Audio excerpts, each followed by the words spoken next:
It's after midnight, and this Boeing 747-8 freighter and its crew are just getting home after a 17-hour test flight, a demanding mission to prove the airplane's reliability. It tested the airplane, it tested us as a crew. It was the longest flight by far in my careers, but the airplane performed fabulously. The ride was smooth, and the systems worked exactly the way we hoped they would. The team has more to celebrate than just finishing a marathon test. You see, this long flight is also the last one required to certify Boeing's largest ever airplane. It's fantastic. We're glad that we finished successfully, and I think we have a great airplane. Since the first 747-8 freighter soared into the sky, the test fleet has flown more than 1,200 flights, totaling 3,400 hours. In that time, Boeing test pilots dragged the airplane's tail on the runway to test its takeoff performance. Here we go, recovering. They threw the airplane into stalls to see how it would handle such an emergency.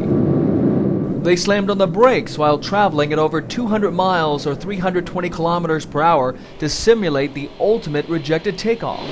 They pitched the airplane up and down to put stress on the airframe to ensure it's structurally sound.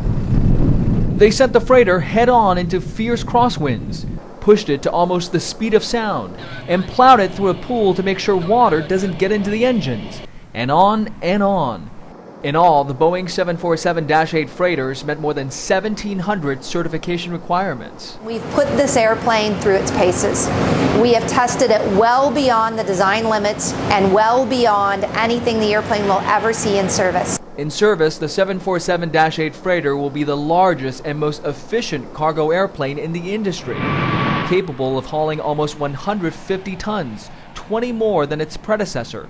And it will do so at lower costs thanks to a more aerodynamic wing and next-generation engines from General Electric.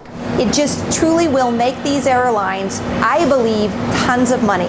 Now that the certification flight test program is over, the Boeing team has to wrap up paperwork and prepare the airplanes for delivery, with the first one scheduled for Cargolux Airlines in September. Well, the thing that's cool is getting the airplane to its customer. I know they're looking forward to having the airplane and putting in service and earning money with it. The pilots, engineers, and technicians say they're looking forward to crossing the finish line after more than a year of being on the road, working weekends, and prepping the airplanes late into the night.